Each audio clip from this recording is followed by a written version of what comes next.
तो good morning friends and welcome to cafe mutual YouTube channel. उम्मीद है कि आप सब और आपका परिवार सब लोग सेफ हैं। So today we have with us George Joseph, CEO and CIO ITI Mutual Fund. He has over 12 years of experience in fund management. George, so let's move on to the interview now. So George, over the last few days, we have been hearing quite a lot about Atmanirbhar Bharat and 20 lakh crore package that government has announced to boost the economy.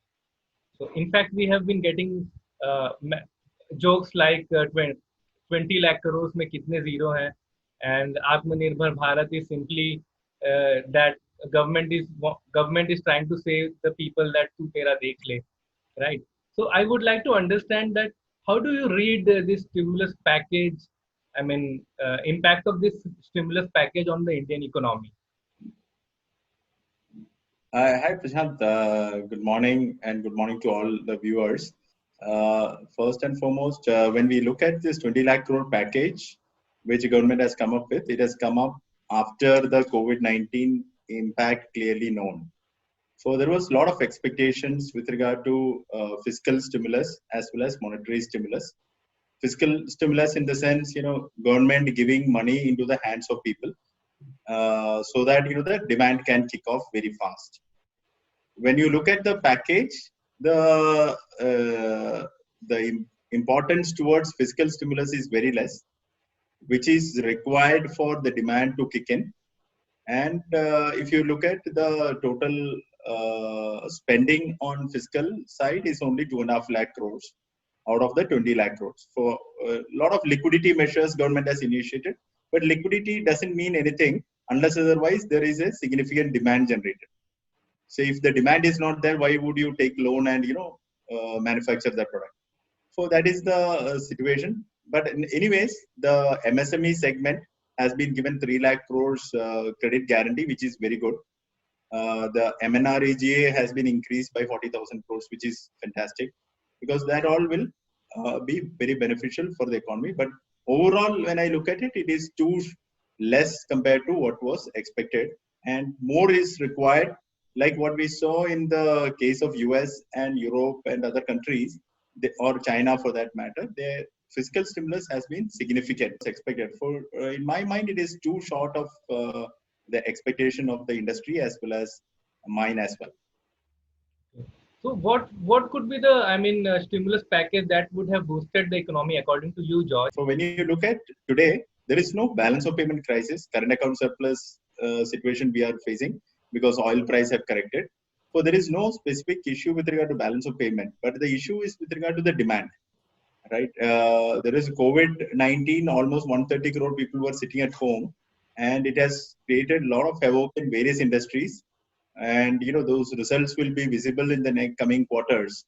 And and even GDP numbers will go almost to zero in the next reporting number. So when you see that kind of situation, there is extraordinary measure from the government in terms of fiscal spending is very much required, and that is what I would expect.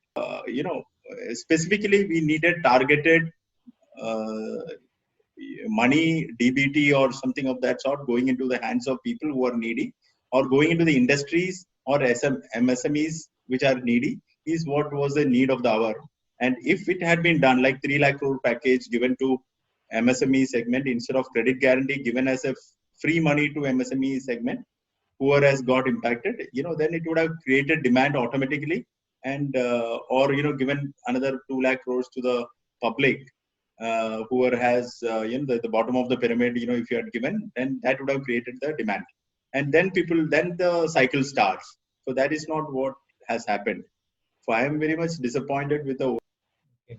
So this stimulus package has reminded me of old Hindi film Hero, where hero गांव वालों को तो बचा लेता है, but in the process he destroys the entire village. ऐसा destroy के मामला नहीं है वो तो, ये तो पैकेज तो अच्छा ही है, बट लॉन्ग टर्म मेजर्स भी है इसमें, बट आज की तारीख में लॉन्ग टर्म मेजर्स के. So George, moving on to our next question. So we have seen series of credit events. Now we are seeing series of lockdown, and we do not see any end to it, right? So my next question is something which is on everyone's mind. That what would be the impact of COVID-19 pandemic on the Indian economy? Over to you, George. या for economy में सारे businesses को impact हुआ है 3 महीने lockdown में 2008 जैसा scenario नहीं है 2008 में लीमन क्राइसिस के टाइम पे ये यूएस में हाउसिंग क्राइसिस हुआ था उसके वजह से इंडिया में भी वो तो फाइनेंशियल क्राइसिस हुआ है तो बहुत सारे बैंक्स में बड़ा गिरावट आया बैंक्स में जो भी बैंक्स उसमें एक्सपोजर्स थे वो सब बैंक्स में बड़ा प्रॉब्लम आया था बट आज की तारीख में वो सिचुएशन नहीं है 3 महीना सारे बिजनेसेस बंद थे इसलिए जो भी बिजनेसेस कैश रिच थे वो तो डेट में चला गया तो अगले 6 से 12 महीने के अंदर बहुत सारे बिजनेसेस में रेटिंग डाउनग्रेड आएगा एंड वो बिजनेसेस को उनका कॉस्ट ऑफ फंड्स बढ़ेगा तो जितने कॉस्ट में वो काम करते थे 9% 10% इंटरेस्ट रेट में काम करते थे अभी तो 12% हो जाएगा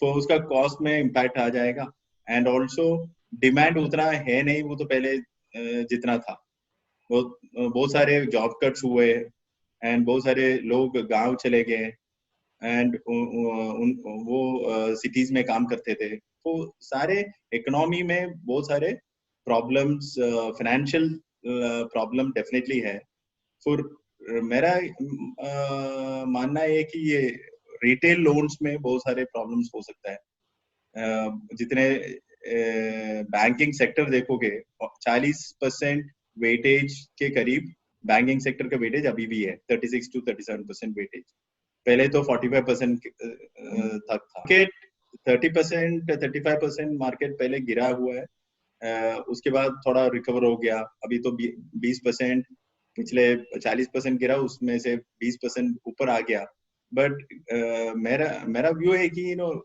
there are so many issues which will get to see in the next 6 to 12 months time so we have to be a little bit cautious but at the same time long term outlook is very good as an investor. So what is your view on resilience? Yeah, India is having a very good demography.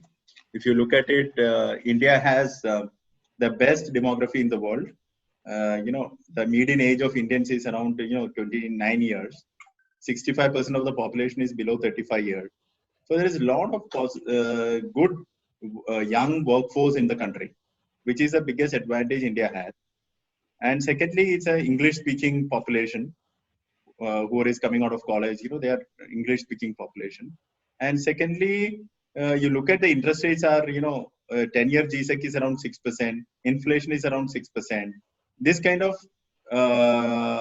situation or growth is not a challenge at all for the next 20 years because India will be growing. The aspirations are there. The infrastructure is significantly below par. So there is huge growth prospects in the country, which is not there in any part of the world. China, for example, 2000 to 2010, they grew their infrastructure in a big way, and there is no more infrastructure required for them. Whereas in India, the infrastructure has not developed. So it is a highly underdeveloped infrastructure sector. There is huge growth prospects in that regard, and stable government and policies. So in that regard, India is one of the best countries to invest from the. So George, my next question is about equity market itself. So we all want to know, has the market hit a low or is further correction possible? So market has corrected. Initially March month में बहुत सारे correction हुआ था. 40% करीब market गिरा है. उसके बाद थोड़ा ऊपर आ गया 20%, 22% market ऊपर आ गया. So there is, what you have to remember is that market will bottom out much earlier than the economy. हमेशा economy बाद में bottom out होगा, market उसके पहले bottom out होगा. मेरा व्यू है कि मार्च 23 को 7,800 निफ्टी आया था. Maybe that is a bottom. That is my gut, and based on the experience and looking at last 30 years of market, that is what my. So George, what are the factors that will determine the future course of equity markets from? What we have to look at is there any more package coming from government in terms of fiscal measures? That's number one. Secondly, RBI measures is second. Third is you have to look at whether the global markets are actually moving up. Very constructive on the equity markets, but at the same time, you have to monitor these things, whether global markets are going up or not. If the global markets are not going up and, some problems are looming there, debt problems are, perching up, then, it can have an effect on the Indian market also. And secondly, the COVID vaccine is the last thing, right? Because it's a medical problem which is tantamounting to a, crisis. So if the vaccines also come through much earlier, then, the markets can be much more jubilant much earlier. So that is another thing which overall, I would say that need to be a little bit cautious near term.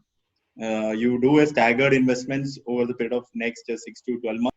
Will it be a washout year in terms of corporate earnings? This current Yeah, financial. obviously. Yeah, definitely it is a washout year. Most of the companies will have serious issues with regard to their reported profit. Completely washed out. For Nifty, earnings will be significantly down better at that point in time. George, the mid and small cap segment have been corrected a lot. I mean, both the segments have been sharply corrected over the last few months. So, how do you see valuations in these two segments? So it is a fantastic valuation scenario at which the small caps is lying.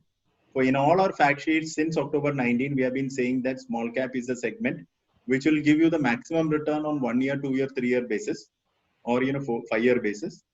From a cheap valuation scenario, it will move to a very high valuation scenario. So this is a time to allocate some reasonable amount of weightage in your towards the small caps. And our expectation is that small caps will give the maximum returns, followed by mid caps and then large caps. Across board, it is cheap month. So what I would say is that the segment is very, very attractively valued. If you have a 4 to 5 year window, in my view, the returns can be fabulous. And this is not a product. Typically the problem which happens is that people say that, small caps, mid caps, you can do SIPs. I believe that this is not a segment which you can do SIP. This is a segment where you have to do tactical investment at the appropriate 9 months time. So, what are the businesses, according to you, have turned attractive post this sharp correction? So across board, there are a lot of stocks to look at. I like agrochemicals. Some of the companies which can benefit out of the rural area, because this COVID-19 has not impacted the rural area much. So that is one segment which is looking very attractive. Second is the pharmaceutical sector. Even at current junction also, pharma has outperformed in this fall. But I believe that pharma can do exceedingly well as we move forward. Third, we are seeing that there is a big opportunity in the if global recovery is going to happen, because US has pumped in a lot of money, unlike India. So there is a huge possibility that US market can rebound very fast, and the economic recovery there can be very fast. And if that is the case, then IT sector looks very interesting. Which has outperformed in this fall also, but I believe that there is more leg room there to do well. Fourth, I believe the cement sector looks extremely good. But at the same time, if you think about next 3 to 5 years, obviously infrastructure as a sector can the corporate banks.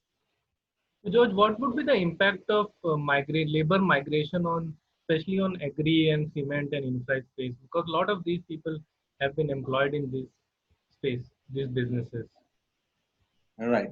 So what I feel is that next year, because the migrant laborers have gone back home, a lot of people have gone back home. They are not going to come back till monsoon. Right? Post monsoon only. If at all they are going to come back, and they feel that there is opportunity in to come back, then they might consider to come back. But nevertheless, they have faced a lot of issues, not having food and food, water, and difficulties in the last 3 months, and that feeling they have gone back. They are not going to come back easily, right? So in my mind, the rurals. That's why rural will not face the shortage what we have seen earlier. Earlier, rural segment used to see severe shortage of labor, and therefore the cost of wage cost was going up significantly. Now, since a lot of people have gone there and they will try to do work in the fields and the areas around them, the opportunity farmers to get cheap labor and to make produce will be very high. Therefore, there is a bumper crop possible in the next year if the monsoon also stays good. And that's why I believe that agri commodities should be looked at very seriously, because that is a segment where can be significant boost seen. In the case of cement and other various sectors like pharma, cement and all, they are actually not in the cities. Their facilities are outskirts of the cities, or it is very remote locations like Baddi in Sikkim, and these are the hubs where pharma manufactures. Right. So those sectors will not see that much problem, because these migrant laborers gone there, they have gone to these kind of places only. So what will happen is that they will get easy laborers there, and they can get back to the business. Okay. So one last question, George. So what should distributors be telling their client at this stage? All the viewers, all my partners, is that you have to be very, very careful about the asset allocation, because asset allocation is the only way that you can avoid these kind of situations. In 2017, if you see, the maximum amount of money came into mutual funds. 2007 to 17 जितना पैसा आया उससे ज्यादा 2017 में आया mutual fund. Equity may be small cap, mid cap, all these kind of segments. So what do you understand is that people don't look at valuations. People look at general sentiment and put money. So investor आपके पास आके IFA के पास आके बोलता है मेरे को पैसा डालना है, ये small cap fund में पैसा डालना है, वो अच्छा return दिया है, then you tend to invest in that fund. Instead of that, you apply your mind.